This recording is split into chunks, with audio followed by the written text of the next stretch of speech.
ಎಲ್ಲರಿಗೂ ನಮಸ್ಕಾರ. ಸನಾತನ ಕಥನಕ್ಕೆ ಸ್ವಾಗತ. ನಾನು ಸೌಮ್ಯ ಕೃಷ್ಣ ಹೆಗ್ಡೆ. ಇವತ್ತು ಈ ಎಪಿಸೋಡ್ ಅಲ್ಲಿ ಹೇಳೋಕೆ ಹೊರಟಿರುವಂತಹ ಈ ಒಂದು ಅವತಾರದ ಕಥೆ ನನ್ನ ಪ್ರಕಾರ 99% ಹಿಂದೂಗಳಿಗೆ ಗೊತ್ತಿರೋಕೆ ಸಾಧ್ಯನೇ ಇಲ್ಲ. ಅಂತಂದ್ರೆ ಇದು ಎಷ್ಟು not so well known stories ಇರಬಹುದು. ಹಾಗೆ ಈ ಒಂದು ಸ್ಟೋರಿಯಲ್ಲಿ ನಾವು ಪ್ರತಿಯೊಬ್ಬರೂ ಕೂಡ ಅರ್ಥ ಮಾಡ್ಕೊಳ್ಬೇಕಾಗಿರುವಂತಹ ಹಾಗೆ ಅಡಾಪ್ಟ್ ಮಾಡ್ಕೊಳ್ಳಿರುವಂತಹ ಒಂದು ಒಳ್ಳೆ ಕ್ವಾಲಿಟಿ ಇದೆ ಹನುಮಂತನಿಂದ. ಬಹಳಷ್ಟಿದೆ ಅದರಲ್ಲಿ. ಇವತ್ತಿನ ಈ ಒಂದು ಕಥೆಯಲ್ಲಿ ಹೇಳೋಕೆ ಹೊರಟಿರುವಂತದ್ದಲ್ಲ, this is one of the must have qualities of human beings ಅಂತ ಹೇಳ್ಬಹುದು.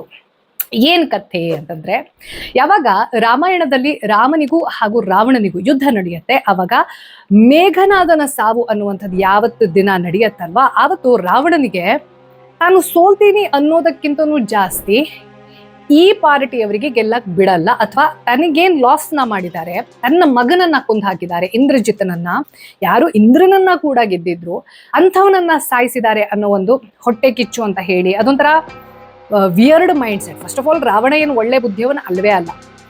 ಆವತ್ತು ಅವನಿಗೆ ಏನು ಮಾಡ್ತಾನೆ ಅಂತಂದ್ರೆ, ಯಾವಾಗ ಈ ಧರ್ಮ ಯುದ್ಧದಲ್ಲಿ ವಿಶ್ರಾಂತಿ ಅನ್ನೋದು ಘೋಷಣೆ ಆಗಿರುತ್ತೆ, ಎಲ್ಲರೂ ಕೂಡ ಯುದ್ಧ ಮಾಡಿ ಬಂದು ಆವತ್ತಿನ ನಿದ್ದೆಗೆ ಜಾರಿರ್ತಾರೆ.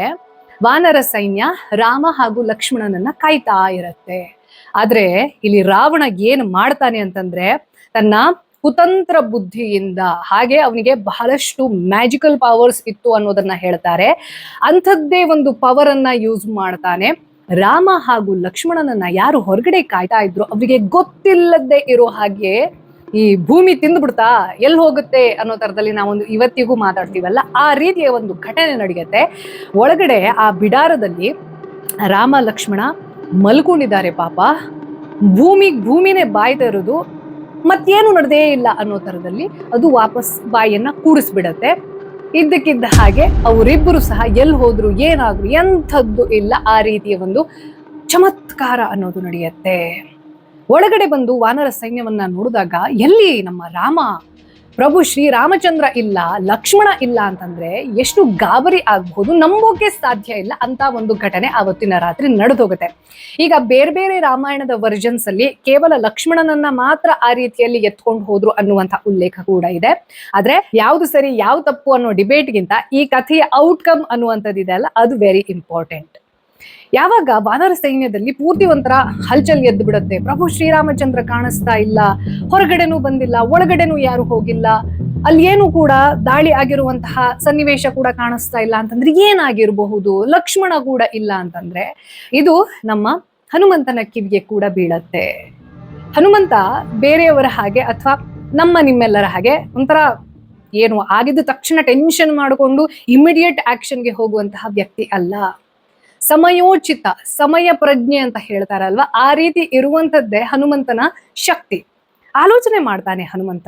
ಪ್ರಭು ಶ್ರೀರಾಮಚಂದ್ರನನ್ನ ಹಂಗೆಲ್ಲ ಎತ್ಕೊಂಡು ಹೋಗಕ್ ಸಾಧ್ಯ ಇಲ್ಲ, ಅದು ಕೂಡ ಲಕ್ಷ್ಮಣ ಇರುವಾಗ ಅಂತಂದ್ರೆ ಇಲ್ಲಿ ದೈಹಿಕ ಶಕ್ತಿಯಾಗ್ಲಿ ಬುದ್ಧಿಯ ಶಕ್ತಿಯಾಗಿ ಪ್ರಯೋಗ ಆಗಿದ್ದಕ್ಕಿಂತ ಜಾಸ್ತಿ ಮಂತ್ರದ ಶಕ್ತಿ ಅಥವಾ ಇಂದ್ರಜಾಲದ ಶಕ್ತಿ ಅನ್ನೋದು ವರ್ಕ್ ಆಗಿರುತ್ತೆ ಅನ್ನೋದನ್ನ ಅರ್ಥ ಮಾಡ್ಕೊಳ್ತಾನೆ. ಆ ಬಿಡಾರದ ಒಳಗಡೆ ಎಲ್ಲಿ ಅವರಿಬ್ರು ಮಲ್ಕೊಂಡಿದ್ರು ಅಲ್ಲಿ ಭೂಮಿ ಅನ್ನುವಂಥದ್ದು ಏನಿದೆ ಅದನ್ನ ಗುದ್ದುತ್ತಾನೆ ಹನುಮಂತ.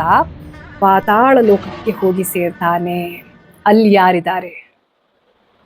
ರಾವಣನ ತಮ್ಮ ಅಂತ ಕರೆಯಲ್ಪಡುವಂತಹ ಅಹಿರಾವಣ, ಇಂದ್ರಜಾಲದ ಭಯಂಕರ ಅಂತಂದ್ರೆ ಭಯಂಕರ ದೊಡ್ಡ ರಾಕ್ಷಸ ಇವನು. ಅಂದ್ರೆ ಅವನಿಗೆ ಗೊತ್ತಿಲ್ಲದೆ ಇರುವಂತಹ ಮಾಟ ಮಂತ್ರ ತಂತ್ರ, ಬಟ್ ಅದೆಲ್ಲದನ್ನ ಕೆಟ್ಟದ್ದಕ್ಕೆ ಬಳಸ್ತಾ ಇದ್ದ ಅನ್ನೋದೇ ಬೇಜಾರು. ಅವನನ್ನ ಹಂಗೆ ಬಂದ ತಕ್ಷಣ ಮುಟ್ಟಕ್ ಸಾಧ್ಯ ಇಲ್ಲ. ಫಸ್ಟ್ ಆಫ್ ಆಲ್ ಪಾತಾಳ ಲೋಕದಲ್ಲಿ ಸೂರ್ಯನ ಕಿರಣಗಳೇ ಅಲ್ಲಿ ಹೋಗೋದಿಲ್ಲ. ಅಲ್ಲಿರುವಂತಹ ಏನು ಕ್ರಿಸ್ಟಲ್ಸ್ ಇರುತ್ತೆ ಅದರ ಮೂಲಕ ಒಂದ್ ಸ್ವಲ್ಪ ಬೆಳಕು ಕಾಣಿಸ್ತಾ ಇರುತ್ತೆ. ಪ್ರತಿಯೊಂದು ಕೂಡ ಅದೇ ದಾರಿಯ ರೀತಿಯಲ್ಲಿ ಕಾಣಿಸ್ತಾ ಇರುತ್ತೆ. ಎಲ್ಲಿ ಹೋದ್ರು ವಾಪಸ್ ಅಲ್ಲಿಗೆ ಬರ್ತಾ ಇದ್ದೀನೇನೋ ಅನ್ನೋ ತರದಲ್ಲಿ ಭ್ರಮೆ ಉಂಟಾಗುತ್ತೆ. ದ ವರ್ಲ್ಡ್ ಆಫ್ ಇಲ್ಯೂಷನ್ ಅನ್ನೋದಕ್ಕೆ ಯಾರಾದ್ರೂ ಅಧಿದೇವತೆ ಇದ್ರು, ಅದನ್ನ ಕರತಲಾಮಲಕ ಮಾಡ್ಕೊಂಡಿದ್ರು ಅಂತಂದ್ರೆ ಅದು ರಾವಣನ ತಮ್ಮ ಅಹಿರಾವಣ ಅಥವಾ ಅವನ ಸೇವಕ ಅಂತ ಕೂಡ ಕರಿಬಹುದು. ಅವನನ್ನ ಕೂಡ ಡೈರೆಕ್ಟ್ ಆಗಿ ನೋಡುವಂಥದ್ದಿಲ್ಲ. ಅಲ್ಲಿ ಯಾರು ಕಾವಲನ್ನ ಕಾಯ್ತಾ ಇದ್ರು ಆ ಪ್ರಪಂಚಕ್ಕೆ ಅಂತಂದ್ರೆ ಹನುಮಂತನಿಗೆ ಆಶ್ಚರ್ಯ ಆಗ್ಬಿಟ್ಟಿರುತ್ತೆ ಆ ವ್ಯಕ್ತಿಯನ್ನ, ಆ ದ್ವಾರಪಾಲಕನನ್ನ ನೋಡ್ಬಿಟ್ಟು. ಯಾಕೆಂತಂದ್ರೆ ಅವನು ನೋಡೋಕೆ ದಿಟ್ಟೋ ಹನುಮಂತನ ಹಾಗೆ ಇರ್ತಾನೆ, ಆದ್ರೆ ಅವನ ದೇಹದ ಅರ್ಧ ಭಾಗ, ಇನ್ನರ್ಧ ಭಾಗ ಮೊಸಳೆಯ ಹಾಗೆ ಇರುತ್ತೆ. ಯಾರಿವನು? ಮಕರ ಧ್ವಜ. ಈ ಮಕರಧ್ವಜನ ಕಥೆ ಎಂಥ ಮೈಂಡ್ ಬ್ಲೋಯಿಂಗ್ ಅಂತಂದ್ರೆ ಅವ್ನು ನೋಡೋಕ್ ದಿಟ್ಟು ಹನುಮಂತನ ಹಾಗೆ ಯಾಕಿದ್ದ ಅನ್ನೋದು ನಿಮ್ಗೆ ಗೊತ್ತಾಗ್ಬೇಕು ಅಂತಂದ್ರೆ ಈಗಾಗಲೇ ಒಂದು ಡೀಟೇಲ್ ಆಗಿರೋ ಮೈಂಡ್ ಬ್ಲೋಯಿಂಗ್ ಎಪಿಸೋಡ್ ಅನ್ನ ಇದೇ ಚಾನೆಲ್ ನಲ್ಲಿ ನಾನು ಮಾಡಿ ಅಪ್ಲೋಡ್ ಮಾಡಿದ್ದೀನಿ. ಬಹಳಷ್ಟು ಜನ ಇಷ್ಟಪಟ್ಟಿದ್ದಾರೆ. ಈ ಎಪಿಸೋಡ್ ಆದ್ಮೇಲೆ ಎಂಡ್ ಸ್ಕ್ರೀನ್ ಅಲ್ಲಿ ನಿಮ್ಗೆ ಅದು ಡಿಸ್ಪ್ಲೇ ಆಗುತ್ತೆ. ಮಿಸ್ ಮಾಡದೆ ನೋಡಿ. ನಿಮಗೂ ಒಂದ್ಸತಿ ಅಯ್ಯೋ ದೇವ್ರೆ ಏನೇನ್ ಕಥೆಗಳಿದಾವೆ ನಮ್ಮ ರಾಮಾಯಣ ಮಹಾಭಾರತದಲ್ಲಿ ಅನ್ನೋದಿದೆ ಅಲ್ಲ, ಟೂ ಗುಡ್. ಆ ವ್ಯಕ್ತಿ ಅಡ್ಡ ಹಾಕ್ತಾನೆ ಹನುಮಂತಂಗೆ, ಯಾರಪ್ಪ ನೀನು, ಯಾಕೆ ಒಳಗಡೆ ಹೋಗ್ಬೇಕು, ಯಾರನ್ನ ಕೇಳಿ ಒಳಗಡೆ ಹೋಗ್ತಾ ಇದೀಯಾ ಅಂತ ಹೇಳಿದಾಗ ನಮ್ಮ ಹನುಮಂತನಲ್ಲಿ ಇಷ್ಟ ಆಗೋ ಕ್ವಾಲಿಟಿ ನಂಗೆ ಏನು ಗೊತ್ತಾ, ಅವನು ಸರ್ವಶಕ್ತ ಸಮರ್ಥ ಎಲ್ಲ ಆಗಿದ್ರು ಗುಬ್ಬಿ ಮೇಲ್ ಬ್ರಹ್ಮಾಸ್ತ್ರ ಅನ್ನೋ ತರದಲ್ಲಿ ತನಗೆ ಶಕ್ತಿ ಇದೆ ಅಂತ ಯಾರನ್ನೂ ಹೊಡೆದು ಬಡದು ಮಾಡಲ್ಲ. ಆ ಶಕ್ತಿ ಪ್ರಯೋಗವನ್ನ ಎಷ್ಟು ಮಾಡಬೇಕು, ಯಾವ ಕಾರಣದಿಂದ ಮಾಡಬೇಕು ಅನ್ನೋದ್ರ ಬಗ್ಗೆ ಹನುಮಂತನಿಗೆ ಇರುವಷ್ಟು ಕ್ಲಾರಿಟಿ. ಹಾಗೆ ತನ್ನದೆಲ್ಲ ಶಕ್ತಿಯನ್ನ ಅದು ಶ್ರೀರಾಮಚಂದ್ರ ಪ್ರಭುವಿನ ಕೃಪೆ ಅಂತ ಹೇಳ್ತಾನೆ. ಅಂದ್ರೆ ತನ್ನದೇನೂ ಇಲ್ಲ, ಎಲ್ಲವೂ ಅವಂದು. ಆದ್ರೆ ಅವನೆಲ್ಲದೂ ಮಾಡೋದು ಆ ಪ್ರಭುವಿನ ರಕ್ಷಣೆಗೋಸ್ಕರ, ಆ ಪ್ರಭುವಿನ ಸಲುವಾಗಿ. ಎಷ್ಟು ಬ್ಯೂಟಿಫುಲ್ ಡೈಟಿ ಅಂತಂತಂದ್ರೆ ನಮ್ಮ ಹನುಮಂತ ನಿಸ್ವಾರ್ಥ ಅನ್ನೋದು ಏನಾದ್ರೂ ಅದರ ಮ್ಯಾನಿಫೆಸ್ಟೇಷನ್ ಇದೆ ಅಂತಂದ್ರೆ ಅದು ನಮ್ಮ ಹನುಮ. ಅವಾಗ ಹನುಮಂತ ಒಳ್ಳೆ ಮಾತಲ್ಲಿ ಹೇಳ್ತಾನೆ, ನೋಡಪ್ಪ ನಂಗೂ ನಿಂಗೂ ಏನೂ ದ್ವೇಷ ಇಲ್ಲ, ನನ್ನ ಪ್ರಭು ಶ್ರೀರಾಮಚಂದ್ರ ಹಾಗೂ ಲಕ್ಷ್ಮಣನನ್ನ ಇಲ್ಲಿಗೆ ತಂದಿದ್ದಾರೆ ಅಂತ ನನಗೆ ಗುಮಾನಿ ಇದೆ. ನನ್ನ ಅನುಮಾನವನ್ನ ನಾನು ಬಗೆಹರಿಸ್ಕೊಂಡು ಹೋಗ್ತೀನಿ, ನನಗೆ ದಾರಿ ಬಿಡು ಅಂತ ಹೇಳ್ತಾನೆ. ಆದ್ರೆ ಮಕರ ಧ್ವಜ ನಾನು ಬಿಡಲ್ಲ ಅಂತ ಹಠ ಹಿಡಿದಾಗ ಅವನನ್ನ ಆ ದಾರಿಯಿಂದ ಸರಿಸಕ್ಕೆ ಎಷ್ಟು ಬಲ ಪ್ರಯೋಗ ಮಾಡಬೇಕು ಅಷ್ಟು ಬಲ ಪ್ರಯೋಗವನ್ನ ಮಾಡಿ ಒಳಗಡೆ ಹೋಗ್ತಾನೆ. ಒಳಗಡೆ ಹೋದ ತಕ್ಷಣ ಏನು ಎಲ್ಲ ಸುಲಭ ಆಗ್ಲಿಲ್ಲ.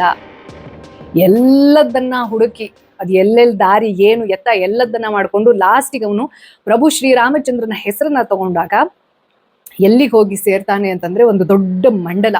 ಆ ಮಂಡಲದ ಒಳಗಡೆ ಶ್ರೀರಾಮಚಂದ್ರನನ್ನ ಹಾಗೆ ಲಕ್ಷ್ಮಣನನ್ನ ಎಚ್ಚರ ತಪ್ಪಿ ಒಬ್ಬ ವ್ಯಕ್ತಿ ಮಲಗಿಸಿಟ್ಟಿರ್ತಾನೆ. ಎದುರುಗಡೆ ಒಂದು ದೇವಿ, ಆ ದೇವಿಯ ಸುತ್ತಲೂ ಇರುವಂತಹ ಆ ಮಂಡಲದ ಏನ್ ಮಲ್ಕೊಂಡಿದ್ದಾರೆ ಅದೆಲ್ಲದನ್ನ ನೋಡಿದಾಗ ಇಲ್ಲಿ ಏನ್ ನಡೀತಾ ಇದೆ, ಯಾರು ಏನನ್ನ ಮಾಡ್ತಿದ್ದಾರೆ ಅನ್ನುವಂಥದ್ದು ನಮ್ಮ ಹನುಮಂತನಿಗೆ ಸ್ವಲ್ಪ ಅರಿವಿಗೆ ಬರುತ್ತೆ. ಅವನನ್ನ ನೋಡಿದ ತಕ್ಷಣ ಅಹಿರಾವಣ ಅವನ ಮಾಯೆ, ಅವನ ಆ ಛಾಯೆ ಇದೆಲ್ಲದನ್ನ ಅಂದ್ರೆ ಒಂದು ಅಟ್ಟಹಾಸ ಮಾಡ್ಕೊಳ್ತಾ, ನೋಡು ಹೆಂಗ್ ಮಾಡಿದೀನಿ, ನೀವು ಹೆಲ್ಪ್ಲೆಸ್ ಅನ್ನೋ ತರದಲ್ಲಿ ಬೇರೆಯವರಿಗೆ ಫೀಲ್ ಮಾಡಿಸುವಂತಹ ಒಂದು ವಿಕೃತ ಮನಸ್ಥಿತಿ ಇರತ್ತಲ್ವಾ, ಅದನ್ನ ತಗೊಂಡು ಪ್ರತ್ಯಕ್ಷ ಆಗ್ಬಿಟ್ಟು ಅಲ್ಲಿ ಇರುವಂತಹ ದೀಪಗಳನ್ನೆಲ್ಲ ನೋಡ್ಬಿಟ್ಟು ಹೆಂಗಪ್ಪ ಕರ್ಕೊಂಡು ಹೋಗ್ತೀಯಾ ನಿನ್ನ ಪ್ರಭುವನ್ನ ಅನ್ನೋ ತರದಲ್ಲಿ ಅಣಕಿಸ್ತಾನೆ. ಆವಾಗ ನಮ್ಮ ಹನುಮಂತ ಒಂದು ಸತಿ ಆಲೋಚನೆ ಮಾಡ್ತಾನೆ, ಯಾಕೆ ಈ ರೀತಿ ಮಲಗಿಸಿಟ್ಟಿರಬಹುದು ಅವರನ್ನ, ನಾನು ಇಲ್ಲಿಂದ ಅವ್ರನ್ನ ಹೊರಗಡೆ ಕರ್ಕೊಂಡು ಹೋಗ್ಬೇಕು ಅಂತಂದ್ರೆ ಏನೋ ಎತ್ಕೊಂಡು ಹೋಗೋದಲ್ಲ ಅಥವಾ ಅವ್ರನ್ನ ಎಚ್ಚರ ಮಾಡಿ ಕರ್ಕೊಂಡು ಹೋಗೋದಲ್ಲ. ಈ ವ್ಯಕ್ತಿ ಮೋಸ್ಟ್ಲಿ ಅವರಿಗೆ ದಿಗ್ಬಂಧನವನ್ನ ಹಾಕಿದ್ದಾನೆ. ಅಂದ್ರೆ ನಮ್ಮ ಸಾಮಾನ್ಯ ದೈಹಿಕ ಶಕ್ತಿಗೆ ಅಥವಾ ಬೌದ್ಧಿಕ ಶಕ್ತಿಗೆ ಮೀರಿರುವಂತಹ ಒಂದಷ್ಟು ಚಮತ್ಕಾರಗಳನ್ನ ಮಾಡಿಟ್ಟಿದ್ದಾನೆ ಅಂತಂದ್ರೆ ನಾನು ಇಲ್ಲಿ ಇದನ್ನ ಪರೀಕ್ಷೆಗೂ ಮೀರಿರೋ ರೀತಿಯಲ್ಲಿ ನನ್ನ ಭಕ್ತಿಯ ಮೂಲಕವೇ ಇದನ್ನ ಗೆಲ್ಲಬಹುದೇನೋ ಅನ್ನೋ ತರದಲ್ಲಿ ಆಲೋಚನೆ ಮಾಡ್ತಾನೆ. ಹಾಗೆ ಅಹಿರಾವಣ ಅವನ ದುರಹಂಕಾರದಲ್ಲಿ ಹೇಳ್ತಾ ಹೋಗ್ತಾನೆ, ಏನ್ ನಿನ್ ಪ್ರಭುವನ್ನ ಕರ್ಕೊಂಡೋಗೋದು ಈಸಿ ಇಲ್ಲ, ಹಾಗೆ ಅವನನ್ನ ಅಲ್ಲಿಂದ ಎಚ್ಚರ ಪಡಿಸೋಕು ನಿನ್ನ ಹತ್ರ ತಾಕತ್ತಿಲ್ಲ. ಯಾಕೆ ಅಂತಂದ್ರೆ ನಾನು ನನ್ನ ಆರಾಧ್ಯ ದೈವಕ್ಕೆ ಮಹಾಮಾಯೆಗೆ ಇವರನ್ನ ಬಲಿ ಕೊಡ್ತೀನಿ, ಈ ಯುದ್ಧವನ್ನ ಇಲ್ಲಿಗೆ ನಿಲ್ಲಿಸ್ತೀನಿ, ನನ್ನ ಆರಾಧ್ಯ ದೈವವಾಗಿರುವಂತಹ ದೇವಿಗೆ ಬಲಿ ಕೊಟ್ಟಾದ್ಮೇಲೆ ನನ್ನ ಅಣ್ಣ ಅಥವಾ ನನ್ನ ಯಜಮಾನ ರಾವಣನನ್ನ ಯಾರು ಕೂಡ ತಡೆಯೋಕೆ ಸಾಧ್ಯ ಇಲ್ಲ ಅನ್ನೋ ತರದಲ್ಲಿ ಅಟ್ಟಹಾಸ ಮಾಡ್ತಾ ಇರ್ತಾನೆ. ಹಾಗೆ ಆ ಪ್ರಾಣ ಅನ್ನುವಂಥದ್ದು ಅಥವಾ ಆ ಒಂದು ಏನು ಚೈತನ್ಯ ಅನ್ನುವಂಥದ್ದು ಇದೆ ಅಲ್ಲ, ಅದನ್ನ ದೀಪದಲ್ಲಿ ಬಂಧಿಸಿ ಇಟ್ಟಿರ್ತಾನೆ. ಆದ್ರೆ ದೀಪ ಒಂದಲ್ಲ 5 ದಿಕ್ಕಿನಲ್ಲಿ ದೀಪಗಳನ್ನ ಇಟ್ಟಿರ್ತಾನೆ ಈ ಅಹಿರಾವಣ.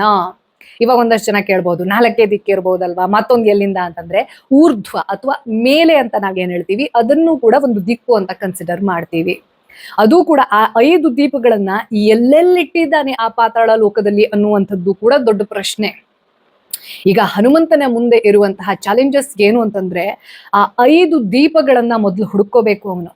ಅದಾದ ನಂತರದಲ್ಲಿ ಈ ಅಹಿರಾವಣನೇ ಅಟ್ಟಹಾಸ ಮಾಡ್ಕೊಂಡು ಹೇಳಿದ್ಯೇನು ಅಂತಂದ್ರೆ, ನೀನು ಒಂದೇ ಉಸಿರಲ್ಲಿ ಆ 5 ದೀಪಗಳನ್ನ ಅಂದ್ರೆ 5 ದಿಕ್ಕಿನಲ್ಲಿ ಇರುವಂತಹ 5 ದೀಪಗಳನ್ನ ಒಂದೇ ಉಸಿರಲ್ಲಿ ಊದಿ ಅದು ನಂದಿತು ಅಂತಂದ್ರೆ ಮಾತ್ರ ಅಲ್ಲಿ ಹಾಗಿರುವಂತಹ ದಿಗ್ಬಂಧನ ಅನ್ನೋದು ತೆರೆದುಕೊಳ್ಳುತ್ತೆ, ವಿಚ್ ಇಸ್ ಆಲ್ಮೋಸ್ಟ್ ಇಂಪಾಸಿಬಲ್. ಈ 2 ಚಾಲೆಂಜಸ್ ಅನ್ನ ತಿಳ್ಕೊಂಡಾಗ ನಿಮ್ಮ ಹಾಗೆ ನಮ್ಮ ಹನುಮಂತ ನನ್ನ ಹತ್ರ ಆಗಲ್ಲ ಅಥವಾ ಇನ್ನೇನ್ ಮಾಡ್ಲಿ ಅಂತ ಚಡಪಡಿಕೆಯನ್ನ ತೋರಿಸಲ್ಲ. ಯಾವಾಗ ಸಂಕಟ ಬರುತ್ತೆ ಅವನ ಮನಸ್ಸಿನಲ್ಲಿ ಅತ್ಯಂತ ದೃಢ ನಿರ್ಧಾರ ಬರೋದು ಶ್ರೀರಾಮಚಂದ್ರನ ಆ ನಾಮಸ್ಮರಣೆಯಿಂದ. ಎಷ್ಟರ ಮಟ್ಟಿಗೆ ಏಕಾಗ್ರತೆಯಲ್ಲಿ ಧ್ಯಾನ ಮಾಡೋಕೆ ಶುರು ಮಾಡ್ತಾನೆ ನಮ್ಮ ಹನುಮಂತ ಅಂತಂದ್ರೆ ಆ ಧ್ಯಾನದ ಪರಿಣಾಮವಾಗಿ ಅವನ ದೈಹಿಕ ಬದಲಾವಣೆ ಅನ್ನುವಂಥದ್ದು ಆಗತ್ತೆ. ಆ ದೈಹಿಕ ಬದಲಾವಣೆಯನ್ನೇ ನಾವು ಈ ಅವತಾರ ಅಂತ ಪಂಚಮುಖಿ ಹನುಮ ಅನ್ನುವಂತಹ ಅವತಾರದಲ್ಲಿ ಇವತ್ತಿಗೂ ಆರಾಧನೆಯನ್ನ ಮಾಡ್ತೀವಿ.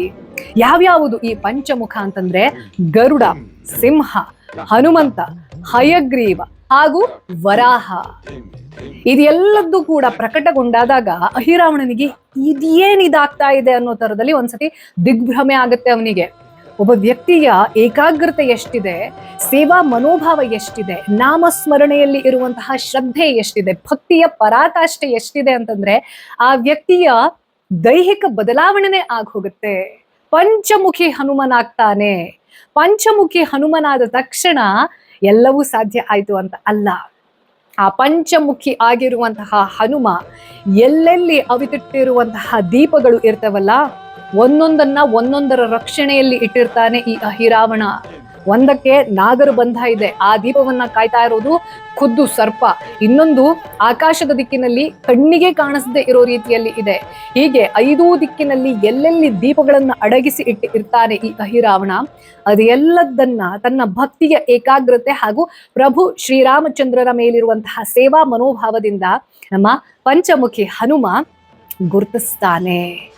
ಗುರುತಿಸೋದರ ಜೊತೆಗೆ ಒಂದೇ ಒಂದು ಉಸಿರಿನಲ್ಲಿ ಹೂಂಕಾರವನ್ನ ಮಾಡ್ತಾ ಇದ್ದ ಹಾಗೆ ಆ 5 ದೀಪಗಳಲ್ಲಿರುವಂತಹ ಶಕ್ತಿ ಅನ್ನೋದು ನಂದಿ ಹೋಗುತ್ತೆ. ಆ ನಂದಿದ್ರ ಪರಿಣಾಮವಾಗಿ ದಿಗ್ಬಂಧನ ಅನ್ನೋದು ತೆರೆದುಕೊಳ್ಳುತ್ತೆ. ಶ್ರೀರಾಮಚಂದ್ರ ಹಾಗೂ ಲಕ್ಷ್ಮಣನನ್ನ ಆ ಒಂದು ದಿಗ್ಬಂಧನದಿಂದ ಹೊರಗಡೆ ತರ್ತಾನೆ ನಮ್ಮ ಹನುಮ. ಹಾಗೆ ಅಹಿರಾವಣದ ದುರಹಂಕಾರ ಅನ್ನೋದು ಏನಿತ್ತು, ಯಾವುದು ಸರಿ, ಯಾವುದು ತಪ್ಪು, ಯಾವುದು ಧರ್ಮ, ಯಾವುದು ಅಧರ್ಮ, ಇದೆಲ್ಲದರ ಹೊರತಾಗಿ ಯಾರ ಹತ್ರ ಶಕ್ತಿ ಇದೆಯೋ ಅವ್ರು ಏನ್ ಬೇಕಾದ್ರೂ ಮಾಡಬಹುದು, ಯಾವ ರೀತಿ ಬೇಕಾದ್ರೂ ಬೇರೆಯವರಿಗೆ ತೊಂದರೆ ಕೊಡಬಹುದು ಅನ್ನುವಂಥ ಅಹಂಕಾರ ಇರುತ್ತಲ್ಲ, ಆ ಅಹಂಕಾರ ಅನ್ನುವಂಥದ್ದು ತನಗೆಲ್ಲ ಗೊತ್ತು, ತನ್ನ ಹತ್ರ ಎಲ್ಲಾ ಚಮತ್ಕಾರ ಮಾಡುವಂತಹ ತಾಕತ್ತಿದೆ, ನನ್ನನ್ನು ಬಿಟ್ರಿಲ್ಲ, ಮಾಟ ಮಂತ್ರನ ನಾನು ಇಂತಹ ಅನಿಷ್ಟ ಕೆಲಸಕ್ಕೆ ಬಳಸ್ಕೊಳ್ತೀನಿ ಅನ್ನುವಂತಹ ಅವನ ವಿಕೃತ ಮನೋಭಾವ ಅನ್ನುವಂಥದ್ದು ಹನುಮಂತನ ಅತ್ಯಂತ ಶ್ರೇಷ್ಠ ಭಕ್ತಿಯ ಮನೋಭಾವನೆಯಿಂದ, ಏಕಾಗ್ರತೆಯಿಂದ ಒಡೆದು ಚೂರಾಗಿ ಹೋಗುತ್ತೆ. ಹಾಗಾಗಿಯೇ ಇವತ್ತಿಗೂ ಕೂಡ ನಾವು ನಮ್ಮ ಪಂಚಮುಖಿ ಹನುಮ ಅನ್ನುವಂತಹ ಅವತಾರವನ್ನ ಏನು ಪೂಜೆ ಮಾಡ್ತೀವಿ, ಆ ಒಂದು ರೂಪದಲ್ಲಿ ಹನುಮಂತನಿಗೆ ಪ್ರಾರ್ಥನೆಯನ್ನ ಮಾಡ್ಕೊಳ್ತೀವಿ. ಅದನ್ನ ಇಡೀ ಪ್ರಪಂಚದಲ್ಲೇ one of the most powerful ಅವತಾರ ಅಂತ ಕರಿತೀವಿ. ಹಾಗೆ ಆ ಒಂದು ಪೂರ್ಣ ಶಕ್ತಿ ಅನ್ನುವಂಥದ್ದು ಏನಿದೆ, ಆ ಶಕ್ತಿಯ ಸರಿಯಾದ ವಿನಿಯೋಗ ಅನ್ನುವಂಥದ್ದು ಏನಿದೆ ಅಲ್ಲ, ಅದಕ್ಕೆ ನಿದರ್ಶನ ಹನುಮಂತನ ಈ ಒಂದು ಅವತಾರ.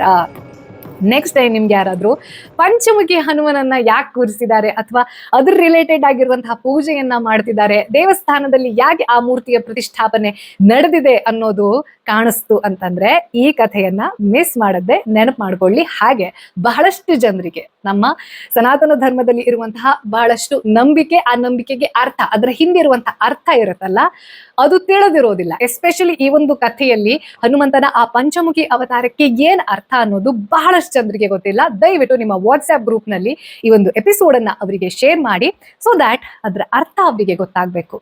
ಯಾವುದೇ ನಂಬಿಕೆ ತಪ್ಪಲ್ಲ, ಯಾವುದೇ ಒಂದು ಆಚರಣೆ ಕೂಡ ತಪ್ಪಲ್ಲ. ಆದ್ರೆ ಆ ಆಚರಣೆಯನ್ನ ಯಾಕೆ ಹಾಗೆ ಮಾಡ್ತೀವಿ, ಅದರ ಅರ್ಥ ಏನು ಅಂತ ತಿಳ್ಕೊಳ್ಳದೆ ಮೂಢನಂಬಿಕೆ ಮಾಡ್ಕೊಳ್ಳೋದಿರತ್ತಲ್ವಾ, ಹಿಂಗಂತೆ ಹಂಗಂತೆ ಅಲ್ಲ, ಅದಕ್ಕೊಂದು ಚಂದ ಅರ್ಥ ಇರುತ್ತೆ. ಆ ಅರ್ಥವನ್ನ ತಿಳ್ಕೊಳ್ಳುವಂಥದ್ದಿದೆ ಅಲ್ಲ, ನಮ್ಮ ಮುಂದಿನ ಜನರೇಷನ್ಗೂ ಕೂಡ ಅದನ್ನ ಪ್ರೊಪಗೇಟ್ ಮಾಡುವಂಥದ್ದಿದೆ ಅಲ್ಲ, ಇದು ನಮ್ಮ ಜವಾಬ್ದಾರಿ. ಕೆಲಸ ಮಾತ್ರ ಅಲ್ಲ, ಅಥವಾ ನಾನ್ ಮಾತ್ರ ತಿಳ್ಕೊಂಡು ಆರಾಮಾಗಿರ್ತೀನಿ, ನಂಗೆ ಮಾತ್ರ ಗೊತ್ತಿರ್ಲಿ ಅನ್ನೋ ತರದ್ದು ಜ್ಞಾನ ಯಾವತ್ತೂ ಕೂಡ ಶೇರ್ ಮಾಡುವಂಥದ್ದು ಪಸರಣೆ ಆಗಬೇಕು. ಅದು ಆವಾಗ ಮಾತ್ರ ಅದಕ್ಕೆ ಒಂದು ಅರ್ಥ ಇರುತ್ತೆ. ಹಾಗಾಗಿ ಬಹಳಷ್ಟು ಜನರಿಗೆ ಈ ಕಥೆಯ ಅರ್ಥ, ಹಾಗೆ ಈ ಒಂದು ಅವತಾರದ ಅರ್ಥ, ಜೊತೆಗೆ ನಾವು ಮನುಷ್ಯರಾಗಿ ನಾವು ಒಂಥರ ಪ್ಯಾರಾಡಾಕ್ಸ್ ಮೈಂಡ್ ಸೆಟ್ ಹೇಳ್ಬೋದಾಯ್ತಾ. ಅಂದ್ರೆ ಪೂರ್ತಿಯಾಗೂ ನಂಬಲ್ಲ, ಪೂರ್ತಿಯಾಗಿ ನಂಬದ್ದೇನೂ ಇರಲ್ಲ. ದೇವಸ್ಥಾನಕ್ಕೆ ಹೋಗ್ತೀವಿ, ದೇವ್ರೆ ಇದೆಲ್ಲ ನನ್ ಕೆಲಸ ಮಾಡ್ಕೊಡಿ ಅಂತ ಕೆಲವೊಬ್ರು ದೇವರಿಗೆ ಬ್ರೈಬ್ ಮಾಡ್ತಾರೆ, ಅಥವಾ ದೇವರಿಗೆ ಹಿಂಗಿಂಗ್ ಮಾಡು ನೀನು ಅನ್ನೋ ತರದಲ್ಲಿ ಇನ್ಸ್ಟ್ರಕ್ಷನ್ ಕೊಡ್ತಾರೆ. ಆದ್ರೆ ಆ ದೇವ್ರು ಮಾಡ್ಕೊಡ್ತಾನೆ ಅನ್ನುವಂಥ ಪೂರ್ತಿ ನಂಬಿಕೆ ಇರೋದಿಲ್ಲ. ಅಂದ್ರೆ ನೀವು ಕರ್ಮ ಬಿಟ್ಬಿಟ್ಟು ಬರೇ ನಂಬಿಕೆಯಲ್ಲಿ ಇರಿ ಅಂತ ಯಾವತ್ತೂ ಕೂಡ ಹೇಳೋದಿಲ್ಲ. ಆದ್ರೆ ಅದು ನಮ್ಮ ನಂಬಿಕೆ ಅನ್ನುವಂಥದ್ದು ಇದೆ ಅಲ್ಲ, ಅದೇ ದೇವ್ರು ಅಂತಂದ್ರೆ ಏನೋ ಮೇಲಿಂದ ಕೆಳಗಡೆ ಇಳಿದು ಬಿಡ್ತಾನೆ ಅನ್ನೋ ನಮ್ಮ ನಂಬಿಕೆನೇ ದೇವರು. ಆ ಕೆಲಸ ಏನಾದ್ರೂ ಆಯ್ತು ಅಂತಂದ್ರೆ ನಮ್ಮ ಕರ್ಮದ ಮೂಲಕ. ಆದ್ರೆ ಆ ಕರ್ಮದ ಜೊತೆಗೆ ಇರುವಂತಹ ನಂಬಿಕೆ ಇದೆ ಅಲ್ಲ, psychologically it matters a lot. ಅದನ್ನೇ ನಾವು ದೇವರು ಅಂತ ಹೇಳ್ತೀವಿ. ಅದನ್ನೇ ಆಮೇಲೆ ದೇವರಿಗೆ ನಾವು ದೇವ್ರು ಮಾಡ್ಕೊಟ್ಟಿದ್ದು, ದೇವ್ರು ಮಾಡಿರುವಂತ ಕೆಲಸ ಇದು, ನನಗೆ ಸಹಾಯ ಮಾಡ್ದ ಅಂತ ಹೇಳೋದೇನು ಅಂತಂದ್ರೆ, ಅದೊಂದು ರೀತಿಯಲ್ಲಿ ಗ್ರಾಟಿಟ್ಯೂಡ್ ಅನ್ನ ಅರ್ಪಣೆ ಮಾಡ್ದಂಗೆ ಅದು ಇರಬೇಕು. ಪ್ರತಿಯೊಬ್ಬ ಮನುಷ್ಯನ ಜೀವನದಲ್ಲಿ ಈ ನಂಬಿಕೆನೂ ಇರಬೇಕು, ಅರ್ಪಣಾ ಮನೋಭಾವನೂ ಇರಬೇಕು, ಕರ್ಮಕ್ಕೆ ಏನನ್ನ ಮಾಡಬೇಕು ಆ ಆಕ್ಷನ್ ಡ್ರಿವನ್ ಮೈಂಡ್ ಸೆಟ್ ಕೂಡ ಇರಬೇಕು, ಕ್ರಿಟಿಕಲ್ ಥಿಂಕಿಂಗ್ ಕೂಡ ಇರಬೇಕು. ಅಂದ್ರೆ why we are doing what we are doing ಅನ್ನುವಂತಹ ಸೈಂಟಿಫಿಕ್ ನಾಲೆಜ್ ಕೂಡ ಇರಬೇಕು. ಅದನ್ನ ಸ್ವಲ್ಪ ಬದಲಾವಣೆ ಮಾಡಿಕೊಳ್ಳುವಂತಹ ಓಪನ್ ಮೈಂಡ್ ಸೆಟ್ ನ ಜೊತೆಗೆ ಇದೆಲ್ಲವೂ ಆಯ್ತು ಅಂದ ತಕ್ಷಣ ಒಂದು ಡಿವೋಷನಲ್ ಮೈಂಡ್ ಸೆಟ್, ಅರ್ಪಣಾ ಮನೋಭಾವ, ಗ್ರಾಟ್ಯೂಡ್ ಅನ್ನುವಂಥದ್ದು ಕೂಡ ಇರಬೇಕು. ಹೌದಾ? ಇದು ಈ ವಾರದ ಸನಾತನ ಕಥನ. ಮತ್ತೆ ನಿಮ್ಮ ಭೇಟಿ ಬರುವ ಭಾನುವಾರ ಬೆಳಗ್ಗೆ ಅಥವಾ ರಾತ್ರಿ ಶಾರ್ಪ್ 9 o'clock. ಲೋಕ ಸಮಸ್ತ ಸುಖಿನೋ ಭವಂತು.